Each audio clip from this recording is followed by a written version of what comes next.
Assalamualaikum and welcome back to online class of the chemistry. So dear student, last time we had today about the p block elements. Okay, or in other word, the element of group 16, 17 and 18. Okay, तो कल हमने थोड़ा बहुत introduction देख ली.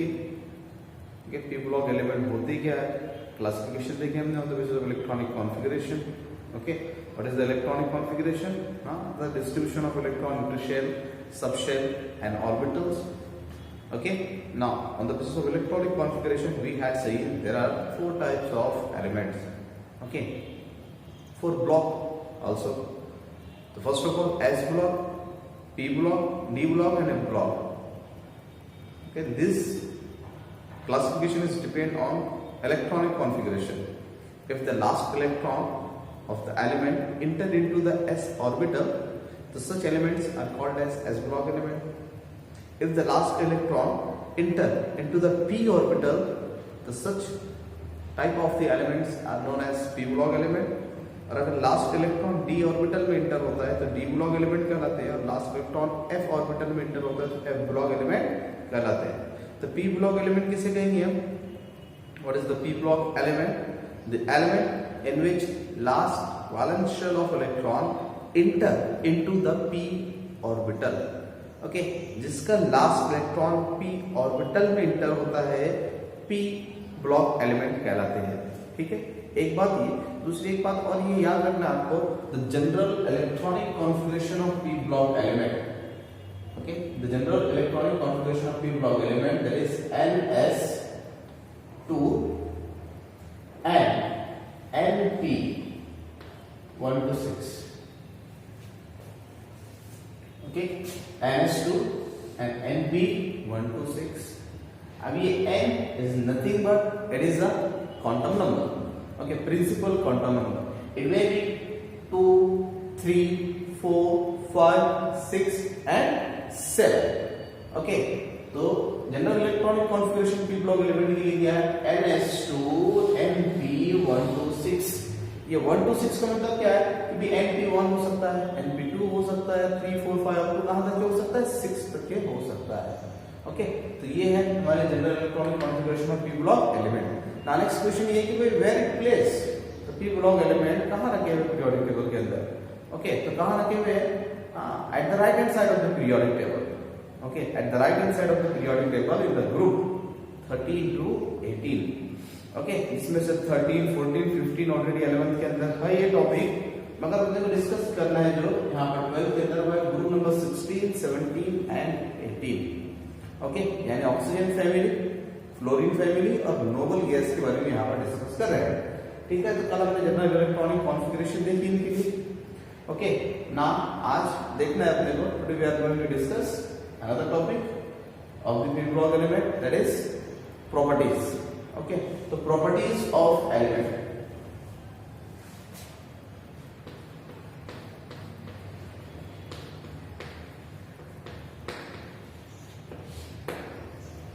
तो first of all atomic properties. Okay, atomic properties के अंदर the first property that is atomic radius.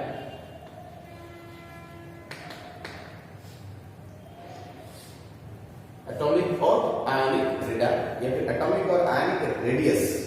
Radius के बारे में आपको पता है रेडियस किसे कहते हैं? Okay, what is the radius? How will you define to the radius? दो तरीके से डिफाइन कर सकते हैं. अगर हम सेपरेटली एटम की बात करें, आपको पता है स्ट्रक्चर ऑफ एटम की बात करें तो एटम के स्ट्रक्चर के अंदर सेंटर में न्यूक्लियस होता है. ओके, और सराउंडिंग में शेल होते हैं, और शेल के अंदर क्या होते हैं? इलेक्ट्रॉन्स होते हैं. ठीक है, ओके, तब ये लास्ट शेल जो भी होगा जिसमें इलेक्ट्रॉन होगा, वहां से लेकर from centre of the nucleus to the outermost shell of electrons. Okay, यहां तक का जो भी डिस्टेंस होगा ये कहलाता है रेडियस. एक तो इस तरीके से डिफाइन कर सकते हैं, या फिर जब भी दो एटम एक दूसरे से बॉन्डेड होते हैं तो इनके जो सेंटर के न्यूक्लियस का डिस्टेंस है, इस डिस्टेंस का हाफ कहलाता है एटॉमिक रेडियस. ओके, तो हमको इनके एटॉमिक रेडियस का कंपैरिजन करना है. Okay, first of all group number 16 के अंदर, फिर 17 के अंदर, फिर 18 के अंदर. ओके, तो एटॉमिक रेडियस ऑफ ग्रुप 16. तो ग्रुप 16 के एलिमेंट कौन से हैं? Oxygen, sulphur, selenium, tellurium and polonium. ठीक है, ओके। अब बड़ा सिंपल सा क्वेश्चन है, अगर ये पूछ लिया जाए तो म्यूजिक बेस में सबसे बिगेस्ट रेडियस किसका होगा, तो हम लोग इसको एटॉमिक नंबर भी बता सकते हैं कि जैसे जैसे ऊपर से नीचे जा रहे हैं एटॉमिक नंबर इंक्रीज हो रहा है, ओके, इलेक्ट्रॉनिक कॉन्फ़िगरेशन इंक्रीज होगी, नंबर ऑफ शेल इंक्रीज होंगे, ओके ना। एक एग्जांपल के तौर पर देख लीजिए, इसकी इलेक्ट्रॉनिक कॉन्फ़िगरेशन क्या लिखी थी, ऑक्सीजन एटॉमिक नंबर 8 है, इलेक्ट्रॉनिक कॉन्फ़िगरेशन 1s2 2s2 और 2p4, ओके। अगर हम देखें कि इनका जो सब शेल है वो सबका सेम होता है मगर नंबर चेंज हो जाते हैं, ओके। यानी इसके अगर हम स्ट्रक्चर बनाए ऑक्सीजन के लिए तो कितने शेल है इसके पास, फर्स्ट एंड सेकंड, यानी ऑक्सीजन का न्यूक्लियस पहला शेल और दूसरा शेल, ठीक है। मगर सल्फर के लिए क्या होगा, इलेक्ट्रॉनिक कॉन्फ़िगरेशन क्या आएगी, 3s2 एंड 3p4, मतलब कितने शेल बनेंगे, 3 शेल। ऐसे सेलेनियम के लिए 4, इसके लिए 5 और नेक्स्ट 6। यानी क्या समझ रहे हैं आप कि जैसे जैसे हम up to down in a group अगर हम मूव करते हैं, जा रहे हैं ऊपर से नीचे, ऑक्सीजन से पोलोनियम तक के एटॉमिक साइज क्या हो रही है, इंक्रीज हो रही है, why, due to increasing principal quantum number, clear, okay. अब ऐसे सब के अंदर होना सेम, ये तो ग्रुप नंबर 16 के लिए, और ग्रुप नंबर 17 की अगर हम बात करते हैं तो ग्रुप नंबर 17 के अंदर कौन से एलिमेंट है, फ्लोरीन है, क्लोरीन है, ब्रोमीन है, आयोडीन है, ओके। तो फ्लोरीन की साइज क्लोरीन से स्मॉल होगी, क्लोरीन की ब्रोमीन से छोटी होगी और ब्रोमीन की आयोडीन से, ओके। यानी यहां पर सबसे स्मॉलर साइज किसकी होगी, फ्लोरीन की, उसके बाद में फिर बिगर क्लोरीन, देन ब्रोमीन और देन आयोडीन, ओके। ऐसे नेक्स्ट यहां पर अगर हम बात करते हैं नोबल गैस के अंदर, helium, neon, argon, krypton, xenon and radon. तो यहां पर भी जब हम ऊपर से नीचे जाते हैं तो एटॉमिक साइज क्या होती है, इंक्रीज होती है, ओके। तो ये एक चीज। दूसरी जो प्रॉपर्टी देखना है वो देखना आयोनाइजेशन एंथैल्पी।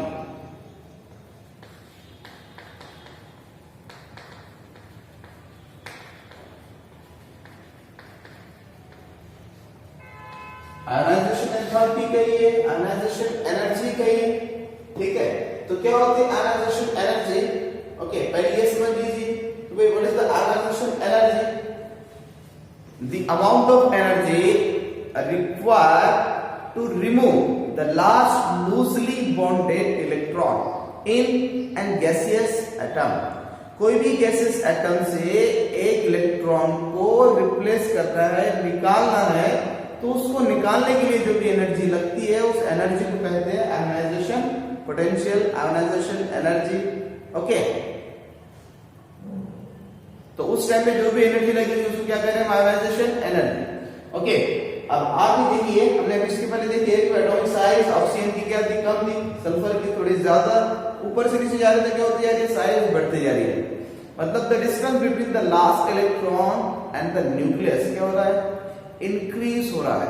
और आपको पता होगा कि लास्ट इलेक्ट्रॉन में और न्यूक्लियस के बीच में अट्रैक्शन होता है, जितना डिस्टेंस ज्यादा होगा अट्रैक्शन उतना कम होगा, मतलब ये इलेक्ट्रॉन उतने इजीली रिप्लेस होगा, क्लियर, ओके। तो बताइए कि ऑक्सीजन से पोलोनियम तक के किसकी आयोनाइजेशन एनर्जी ज्यादा होगी, यानी किसमें से इलेक्ट्रॉन निकालने के लिए ज्यादा एनर्जी लगेगी, यस, किसमें से लगेगी, सबसे ज्यादा पोलोनियम में, सॉरी सबसे ज्यादा ऑक्सीजन के अंदर, क्योंकि ऑक्सीजन के इलेक्ट्रॉन न्यूक्लियस के करीब है, ओके। मगर अप टू डाउन क्या हो रहा है, शेल इंक्रीज हो रहे हैं, मतलब डिस्टेंस इंक्रीज हो रहा है, मतलब एनर्जी क्या होगी यहां से रिप्लेस करने के लिए कम लगेगी, ठीक है।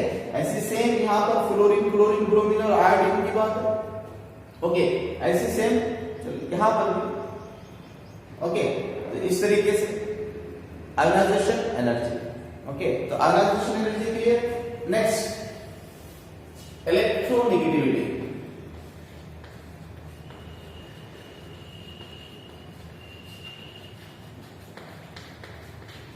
अब इलेक्ट्रोनेगेटिविटी होती क्या है, what is the electronegativity, the tendency or the ability to attract the shared pair electron toward itself, यानी इलेक्ट्रॉन को खींचने का पावर, इलेक्ट्रॉन को अपने तरफ खींचने का पावर। जब भी एटम कोवैलेंट बॉन्ड बनाते हैं तो उनके बॉन्ड के अंदर दो इलेक्ट्रॉन होते हैं, वो इलेक्ट्रॉन किसकी तरफ शिफ्ट होंगे, ऐसे कंसीडर कर लीजिए कि ए और बी के बीच में एक कोवैलेंट बॉन्ड बना है। ओके, तो यहां पर दो इलेक्ट्रॉन है, तो ये इलेक्ट्रॉन सेंटर में रहेंगे या टुवर्ड द बी, ये बी के साइड में रहेंगे, बी की जानिब रहेंगे या ए की जानिब रहेंगे, ये डिसाइड करती है इलेक्ट्रोनेगेटिविटी। ओके, इलेक्ट्रॉन को खींचने का पावर कहलाता है इलेक्ट्रोनेगेटिविटी, जिसकी ज्यादा होगी ये उसके तरफ शिफ्ट हो जाएगी। ओके, अगर बी की ज्यादा है तो पेयर की तरफ शिफ्ट हो जाएंगे इलेक्ट्रॉन, और अगर ए की ज्यादा है तो इसकी तरफ शिफ्ट हो जाएंगे, और अगर दोनों की सेम है तो सेंटर में इलेक्ट्रॉन रहते हैं। ओके, और पूरे पीरियोडिक टेबल में सबसे ज्यादा इलेक्ट्रोनेगेटिविटी फ्लोरीन की होती है, अप्रोक्सीमेट 4 बताया जाता है इसकी वैल्यूज।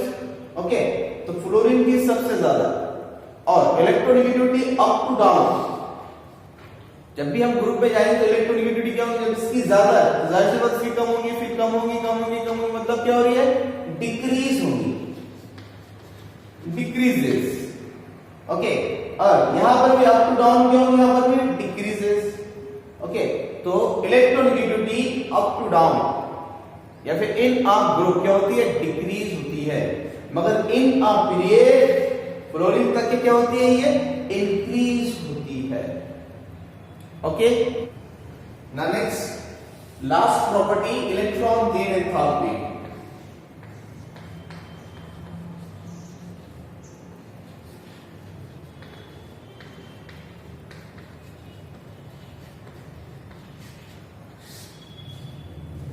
ओके, अब इलेक्ट्रॉन गेन एंथैल्पी कहते हैं किसे, ये भी समझ लीजिए कि what is the electron gain enthalpy. Okay, अब क्या करना है हमको कि गैसियस एटम है, गैसियस एटम में इलेक्ट्रॉन निकालना नहीं है, गैसियस एटम के अंदर इलेक्ट्रॉन को इंटर करना है। ओके, सो कैसे डिफाइन करेंगे इस तरीके से, the amount of energy release during the one electron is added in an gaseous atom. Okay, electron निकालने के लिए एनर्जी रिक्वायर्ड होती है, यानी एंडोथर्मिक रिएक्शन, मगर जब इलेक्ट्रॉन इंटर करते हैं उसके अंदर तो वहां से एनर्जी रिलीज होती है, amount of energy release during the one electron is added in gases atom. Okay, हमको एक इलेक्ट्रॉन ऐड करना है, ग्रुप नंबर 16 की बात करते हैं, सब में ऐड करना है। ओके, तो क्या होगा, कहां पर ज्यादा एनर्जी रिलीज होगी।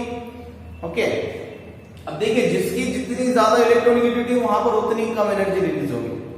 ओके, अगर मैं एक इलेक्ट्रॉन ऑक्सीजन की तरह एक सल्फर को, एक सेलेनियम को, एक टेलोनियम को, एक पोलोनियम को, ओके, तो यहां पर कौन इजीली एक्सेप्ट कर लेगा, सबसे इजीली ऑक्सीजन। ओके, उसके बाद में फिर नेक्स्ट सल्फर, यानी क्या होगी, सबसे क्या होगी, एनर्जी रिलीज कम होगी, यानी नेगेटिव वैल्यू आएगी, मगर सबसे ज्यादा नेगेटिव वैल्यू किसकी रहेगी। ओके, यानी up to down negative value क्या होती है, डिक्रीज होती है।